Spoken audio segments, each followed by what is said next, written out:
Disclaimer. Stop. Right now, as you stare at your screen and see silver at $95, you are participating in the greatest financial illusion of the decade. Today, January 20th, the old premium market is officially dead, while paper traders on the Comex are arguing over cents around the familiar 95. The U.S. Mint has just gone all in, pricing the proof silver eagle at $173. This is not just a premium. This is a sovereign leak of real value. The U.S. government has just admitted they can't find the physical metal at the price they're painting on the charts. If you own silver, you've just witnessed a spot price default. In this video, I'll show you the math that proves $95 is a lure, and I'll reveal what really happens behind closed doors at bullion dealers. Are you ready to see the truth? Something broke in the silver market this month, and if you own physical silver or you've been waiting for the right moment to buy, what I'm about to show you changes everything you thought you knew about premiums. Here's what should grab our attention. Just 6 days ago, on January 14th, silver hit a record high of $92, just $25 per ounce. Today, it's trading around $95, marking yet another all-time high. You'd think that's the price you'd pay, right? Add maybe 5, 6, 7% for the dealer's premium like we've seen for decades, and you walk out the door with your metal. That's how it's always worked. Spot price plus a predictable markup. The math was simple, except it wasn't simple anymore. Walk into any major bullion dealer's website right now, and you're looking at American silver eagles priced anywhere from 98 to 110 per coin, while spot silver trades around 95. You're seeing premiums ranging from roughly $3 to $15 over spot on the exact same 1 ounce silver coin. Same government mint, same purity, same weight. Yet somehow the premium itself has become more volatile than the metal it's supposed to represent. Think about what that means. The premium itself became more unpredictable than the underlying metal. We've never seen that before, not in modern silver markets. The premium was supposed to be the stable part of the equation. Spot price bounces around, sure, but the dealer markup stayed relatively consistent because the costs of minting, shipping, and dealer operations don't change dramatically week to week. Pop quiz? What happens when the most predictable part of precious metals pricing becomes the most unpredictable part? You get chaos. And chaos creates opportunity for some people while leaving others holding the bag. Let me put this in perspective with a scenario you can relate to. Imagine you're planning to buy a used car. That's exactly what happened to silver premiums when we crossed into 2026. The old model shattered. According to multiple bullion dealers and industry tracking sources, American silver eagles have shown premium spreads ranging from roughly 8% to over 16% during January 2026. That variance on what's supposed to be the most liquid, most standardized silver product in our market represents a fundamental breakdown in how physical silver gets priced. Here's what caused it. China implemented strict export controls on silver effective January 1st, 2026, after announcing the restrictions in December 2025. Beijing's Ministry of Commerce announced licensing requirements for refined silver exports, effectively cutting off supply that normally flows into global markets. According to industry analysis, China controls approximately 60 to 70% of global silver refining capacity. When you remove access to that much processing power from the system, dealers can't just call their usual sources and restock inventory at predictable costs. They're forced into secondary markets, private sellers, and alternative supply chains where prices don't follow Comex spot pricing anymore. They follow desperation and scarcity. Have you noticed how gas prices can vary between stations on the same street, even though they're all buying from the same regional supply? Now imagine if the primary refinery suddenly required special licenses and dramatically reduced output. That's what happened to our silver dealers. But wait, it gets worse. You know that old strategy precious metals buyers have used forever? Wait for the dip, then buy physical. That strategy just collapsed, and the market behavior proves it. Throughout mid-January, silver experienced massive intraday volatility. We've seen sessions where spot prices dropped several dollars during trading hours, yet when buyers went to actually purchase physical silver, retail prices had either remained flat or increased. The Comex spot price and the physical retail price began moving in different directions. Some days, spot fell while premiums expanded enough to push total out-the-door costs higher than the previous day when spot was elevated. We've seen this inverse relationship once before in modern history.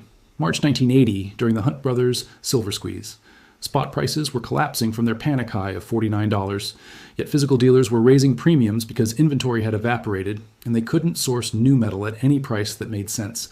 People who waited for lower spot prices to buy physical silver actually paid more money out the door than buyers who purchased at higher spot prices weeks earlier. That shouldn't happen in a functioning market. The Comex spot price is supposed to represent the actual clearing price for silver.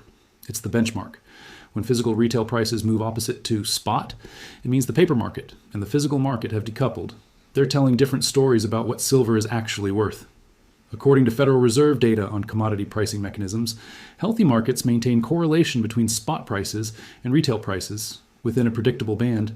When that correlation breaks down, it signals either severe supply constraints or a fundamental shift in how the commodity is valued by actual end users versus financial speculators trading paper contracts. We're watching that breakdown happen in real time with silver. And here's the trap that's forming right now. Buyers are still anchored to the old premium model in their heads. They see silver climbing through the 80s and 90s and think, I'll wait for it to drop back to 75, save myself some money per ounce. What they're not calculating is that when spot hits 75, the premium might be $18 instead of $9. They're not saving money. They're potentially paying the same or more while the spot number looks better on their screen. Your purchasing power is being quietly eroded by a premium structure that no longer follows the rules we thought were permanent. The price you see on financial news websites is not the price you'll actually pay to own physical silver anymore. That gap widened dramatically in early January, and most buyers haven't fully processed what this means yet. Just look at what happened at the U.S. Mint itself. In mid-January 2026, the Mint announced it was temporarily halting sales of collector silver products to reprice them. When sales resumed on January 17th, prices had jumped substantially to reflect silver's rise from $31 per ounce back in July 2024 to over $90. But here's the remarkable part. Before they repriced, bullion American silver eagles from dealers were trading at $98 to $100, while the Mint was still selling numismatic proof and uncirculated versions for less than that at $95 and $91 respectively. Think about that. Collector versions with special finishes were cheaper than basic bullion coins. The entire pricing structure had inverted. That's not supposed to happen. Numismatic versions always carry higher premiums than bullion issues because of their collectible value and lower mintages. This isn't conspiracy theory or market manipulation talk. This is basic supply and demand colliding with geopolitical reality and industrial consumption patterns that have fundamentally changed in the past 18 months. The numbers are public. The dealer prices are verifiable. The disconnect is measurable. The U.S. Mint's own pricing actions confirm the pressure building in physical silver markets. According to data from Trading Economics, silver rose over 200% compared to the same time last year, climbing from around $30 to $95. That's the largest annual percentage gain in decades. Yet despite this parabolic rise, the physical market infrastructure was unprepared for what would happen when China's export controls kicked in at the start of 2026. What I'm about to show you in the next part is exactly why this premium explosion is not temporary, why it's actually about to get significantly worse, and what the hard data from London, New York, and Washington tells us about where this goes next. The pieces are already in motion. The supply chains are already strained. The geopolitical decisions have already been made. We're just watching the consequences unfold in real time.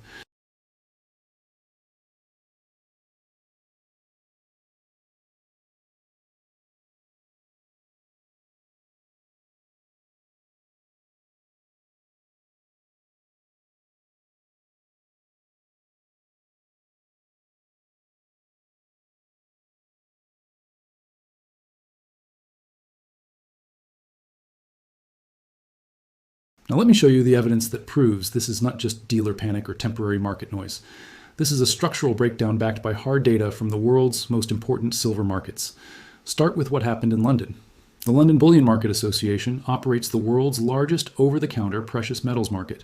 This is where institutions, central banks, and major investors actually take physical delivery of metal.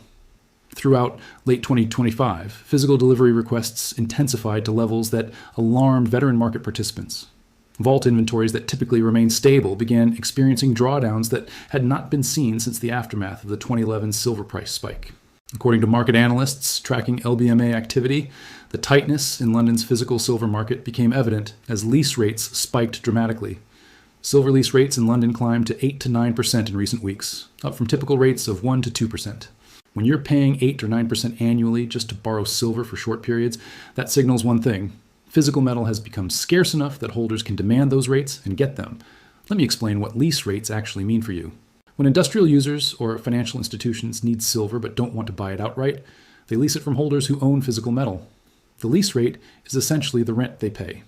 In normal markets, nobody wants to pay high rent for borrowing silver because they can just buy it easily. But when physical supply tightens and delivery timelines stretch out, suddenly leasing becomes the only way to access metal quickly. Those rates spiking to 8 or 9% tells us the physical supply situation in London had become critical. Then look at what happened on the Comex in New York. The Comex is where silver futures contracts trade, and it maintains its own inventories of physical silver to back those contracts. Throughout December 2025 and into January 2026, something unusual started happening in the Comex warehouse reports. The amount of silver in the registered category, which is available for delivery against futures contracts, started declining while silver moved into the eligible category, which means it's stored there but not available for delivery. Industry observers noted significant movements of millions of ounces shifting between these categories, and some major warehouses saw their registered inventories drop substantially. When registered inventories fall while silver prices are rising, it means someone is either taking physical delivery or warehouse owners are reclassifying metal to protect against delivery requests they're not confident they can fulfill. One particularly telling incident occurred around Thanksgiving 2025. The CME, which operates the Comex, experienced what was described as a 10-hour system outage on Thanksgiving night, attributed to cooling system failures. But the timing raised eyebrows among silver market participants. Major movements of over 13 million ounces in JP Morgan's warehouse occurred around that same period, shifting from registered to eligible status. Whether this was coincidence or evidence of delivery stress being managed behind the scenes, the outcome was clear. Less physical silver available for Comex contract delivery precisely when prices were surging. Now let's talk about why physical silver became so scarce so quickly. This brings us to China's strategic decision on January 1st, 2026. The Ministry of Commerce implemented new licensing requirements for silver exports, fundamentally changing how global silver supply chains operate. Here's what most people don't understand about China's role in silver markets. China doesn't just mine a lot of silver, they dominate the refining process. Even silver mined in other countries often gets shipped to China for refining, because they built the most efficient, large-scale refining infrastructure in the world. According to industry estimates, China controls 60 to 70% of global silver refining capacity.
When Beijing announced that exporters would need special government licenses and must meet rigorous standards, including proof of previous export activity and minimum production thresholds of 80 tons annually, they effectively consolidated control over silver exports among state-aligned entities. In December 2025, China released a list of just 44 companies approved to export silver under the new framework for 2026 and 2027. 44 companies controlling the primary gateway for refined silver flowing into Western markets. The immediate impact was predictable. According to China's own customs data, the country exported over 4,600 tons of silver in the first 11 months of 2025, while importing only about 220 tons. That's a massive net export flow. Now imagine that flow gets choked down to only what those 44 licensed companies can or will export. The global physical silver market lost access to its primary source of refined product, right as demand was accelerating. And demand is accelerating dramatically. Silver's industrial applications have expanded beyond traditional uses in photography and electronics. The transition to renewable energy has created enormous new demand for silver in solar panel production. According to the Silver Institute and multiple commodity research organizations, industrial demand for silver has been growing at double-digit percentage rates annually, driven primarily by photovoltaic solar panel manufacturing and electric vehicle components. Silver has unique electrical conductivity properties that make it essentially irreplaceable in many high-efficiency applications. You can't just substitute copper or aluminum in solar panels and get the same energy conversion efficiency. The global push toward green energy, particularly solar installations in Europe, North America, and Asia, has been consuming silver at rates that mine production simply cannot match. Here's where the math gets uncomfortable for the silver market. Global mine production of silver has remained relatively flat for years, hovering around 800 to 900 million ounces annually. Meanwhile, total demand from industrial uses, jewelry, silverware, photography, and investment has been running well above 1 billion ounces annually for several consecutive years. The Silver Institute documented annual supply deficits for 5 to 6 consecutive years, leading into 2025. Think about what a structural deficit means. Every year, the world consumes more silver than miners pull out of the ground. That deficit gets filled from above-ground inventories, recycling, and previously stockpiled metal. But those sources aren't infinite. After 5 or 6 years of persistent deficits, you've drawn down a lot of the easily accessible stockpiles. And then China implements export controls that remove a massive chunk of refined silver from global circulation. You're left with industrial manufacturers competing with investors for a shrinking pool of available metal, and both groups suddenly willing to pay premiums that would have seemed absurd just months earlier. This is why we're seeing American Silver Eagle premiums spike so dramatically. Dealers can't source wholesale silver at predictable prices anymore, so they're forced to price retail coins based on replacement cost, rather than traditional markup percentages. But there's another factor that accelerated the flight to physical silver in January 2026, and it came from an unexpected source, Washington, D.C. On January 11th, 2026, Federal Reserve Chairman Jerome Powell released an extraordinary video statement revealing that the Department of Justice had served the Federal Reserve with grand jury subpoenas threatening criminal indictment related to his congressional testimony about the Fed's headquarters renovation project. Powell made it clear in his statement that he believed this investigation was politically motivated and designed to pressure the Federal Reserve to lower interest rates against its better judgment. He said the threat of criminal charges was a consequence of the Fed setting interest rates based on evidence and economic conditions rather than following presidential preferences. Now, whether you believe Powell's characterization or think the investigation is legitimate, the market reaction was immediate and unmistakable. The idea that the chairman of the Federal Reserve could face criminal prosecution for his policy decisions sent shockwaves through financial markets. Stock futures fell on the news. But more importantly for our story, precious metals demand surged. Institutional investors and wealthy individuals saw the Powell investigation as evidence that the independence of the Federal Reserve was under serious threat. If the central bank can't operate independently, if monetary policy becomes subject to political pressure and legal intimidation, then the entire foundation of the dollar's stability comes into question. When confidence in the dollar wavers, people move to hard assets. They move to gold and silver. According to multiple bullion dealers, the days following Powell's announcement saw a spike in demand for physical silver that caught many dealers unprepared. Premiums that had already been elevated jumped further as buyers rushed to lock in silver at any price. Some dealers reported premiums increasing by $4 to $5 per ounce within 48 hours of Powell's statement. The U.S. Mint itself felt this pressure. Sales of 2025 proof. American Silver Eagles surged by tens of thousands of coins in the week following the Powell news, according to the Mint's weekly sales reports. The 2025 W proof. Silver Eagles saw weekly gains of over 28,000 coins, bringing total sales to nearly 300,000. That's substantial demand for a product that was already a year old and still priced at $95 when spot was. Now let me show you the math that proves where this goes next and why waiting to buy physical silver might be the most expensive decision you make this year. The Silver Institute documented a cumulative deficit of 820 million ounces from 2021 through 2025. That's 5 consecutive years where the world consumed more silver than miners produced. Think about what that means in practical terms. Over 5 years, we've drawn down above-ground inventories by the equivalent of nearly 1 full year of global mine production. For 2025 alone, the deficit was estimated at 95 million ounces, according to the most recent Silver Institute projections. Some analysts tracking the physical market believe the actual deficit could be significantly larger when you account for unreported industrial stockpiling and the impact of China's export restrictions on available supply. Here's the critical question. How many more years can we sustain annual deficits before we run into serious problems? The answer depends on how much refined silver exists in above-ground inventories that can actually be mobilized, and that's where the picture gets uncomfortable. According to the Silver Institute's data, total global silver supply in 2025 reached approximately 1.05 billion ounces, including mine production, recycling, and other sources. Global demand stood at roughly 1.2 billion ounces.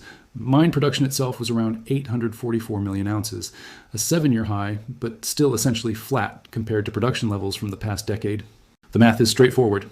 If industrial demand continues growing at recent rates driven by solar panel manufacturing and electric vehicle components, while mine production remains stagnant, the annual deficit will widen.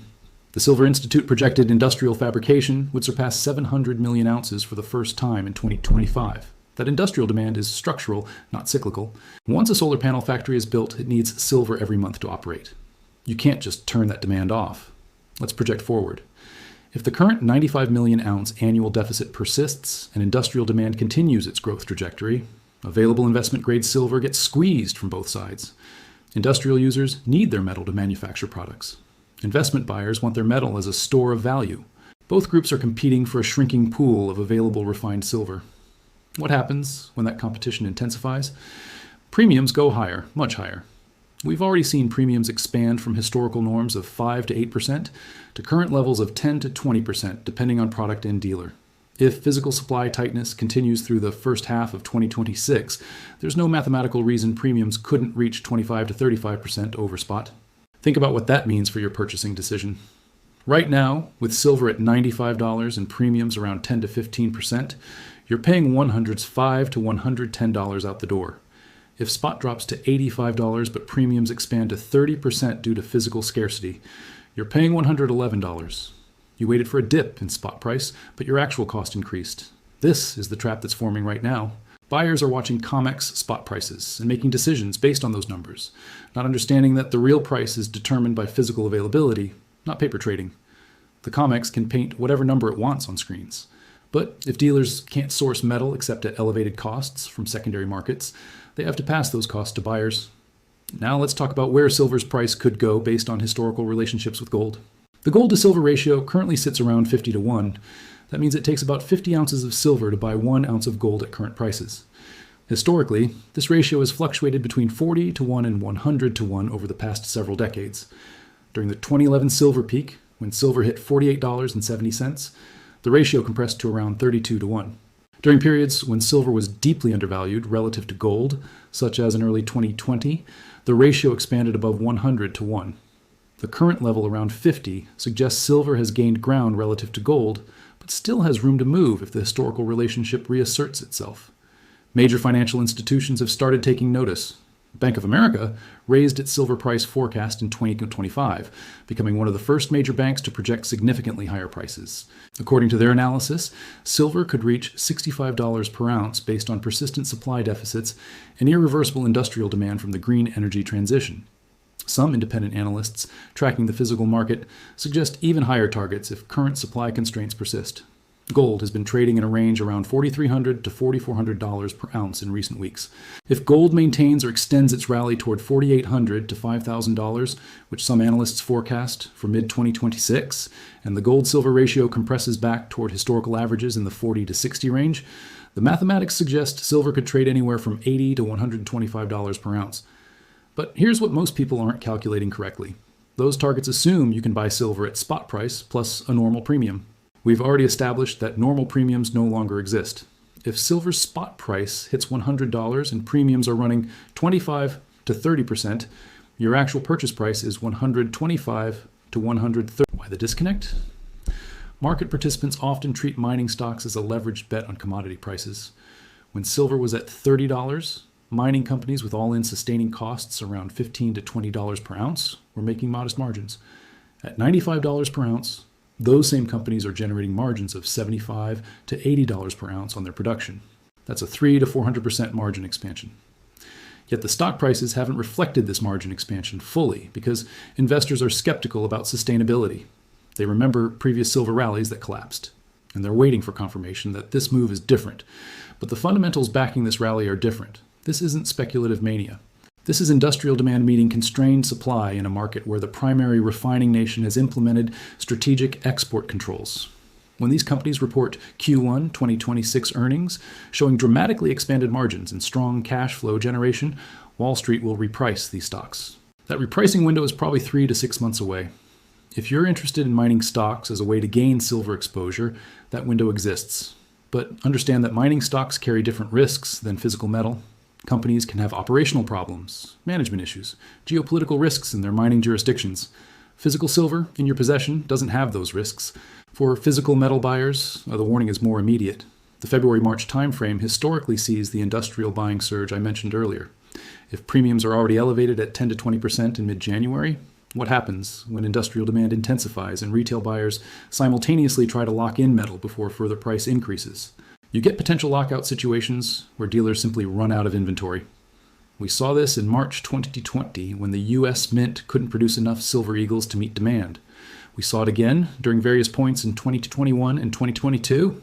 It can happen again, especially given the additional constraint of Chinese export controls, reducing global refined silver availability. The Comex spot price could be irrelevant in that scenario. If you can't actually buy physical silver at any reasonable premium, overspot because dealers have no inventory, the spot price is just a number on a screen. The real price is whatever someone with metal is willing to sell it for and whatever you're willing to pay to secure it. This is the calculation you need to make right now. Do you believe silver's structural supply deficit will persist? Do you believe industrial demand will continue growing as renewable energy and electric vehicle adoption expands globally? Do you believe China's export controls will remain in place or potentially tighten further? Do you believe central bank independence concerns and monetary instability will drive continued safe haven demand? If your answers are yes to most of those questions, then the mathematical conclusion is that physical silver premiums will remain elevated and potentially expand further, making the wait for a dip strategy counterproductive. The dip in spot price you're waiting for might cost you more in total dollars when you factor in expanded premiums. The opportunity that existed just 18 months ago when silver was $30 with 5% premiums no longer exists. You could buy an ounce for $31.50 and know you were getting close to true spot value. Today's environment is fundamentally different. The premium is the new price discovery mechanism, not spot. Understanding that shift is critical to making informed decisions. For those who already own physical silver, the message is different. You're watching the entire pricing structure validate your decision to acquire metal when premiums were lower. The gap between paper spot prices and physical acquisition costs is your confirmation that holding physical metal has value beyond what Comex screens display. Don't let short-term spot price volatility shake you out of positions acquired at much more favorable entry points. The next 60 to 90 days will likely be decisive for this silver market. Either the premium expansion stabilizes as new supply sources emerge to meet demand, or premiums continue widening as physical scarcity intensifies. Either industrial buyers scale back their purchasing due to high prices, or they continue buying because they need silver to operate their businesses regardless of cost. Either investment demand cools off as prices rise, or it accelerates as more people recognize the supply-demand imbalance. Based on the evidence we've reviewed, the structural factors point toward continued tightness. 5 years of cumulative deficits have depleted above-ground inventories significantly. China's strategic export controls have removed the world's primary refining capacity from free market access. Industrial demand continues, growing driven by technologies that have no readily available substitutes for silver. Investment demand is responding to monetary instability concerns that show no signs of abating. The math is clear, the timeline is compressed, the decision is yours. But understand this, the old silver market is gone. The new market price is physical scarcity over paper promises. And that fundamental shift changes everything about how we evaluate what silver is actually worth.